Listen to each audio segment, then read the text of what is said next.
Pourquoi Kirikou ne reste pas enfant?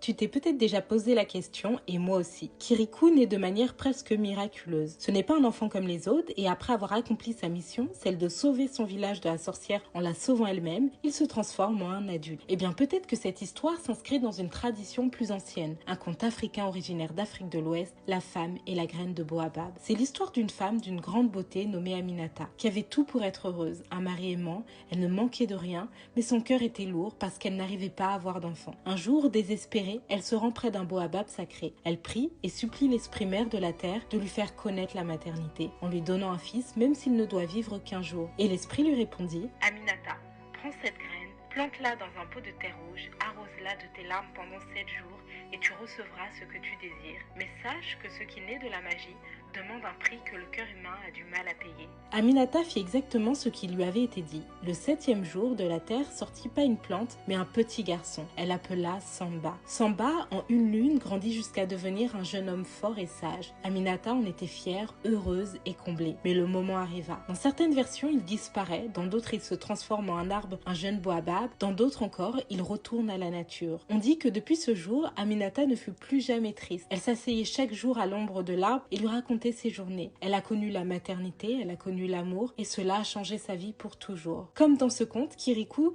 ne naît pas de façon ordinaire. Il accomplit sa mission puis devient adulte. L'enfant ne reste pas. Parce que dans beaucoup de contes africains, l'enfant n'est pas seulement un enfant. Et très souvent, il n'est que de passage. Et comme je le disais dans la première partie, quand on sait que Michel Oslo, auteur de Kirikou, a été fortement inspiré par les contes africains qu'il a connus dans le passé, la question de lien entre les deux peut être assez forte. Il faut savoir que ce conte de la femme et du boabab a énormément de versions et de variantes, car ces nombreux contes africains étaient transmis d'oral à oral. Mais toutes ces histoires gardent un fond similaire, la signification du boabab, de l'enfant, ce rapport à la nature et à la mer.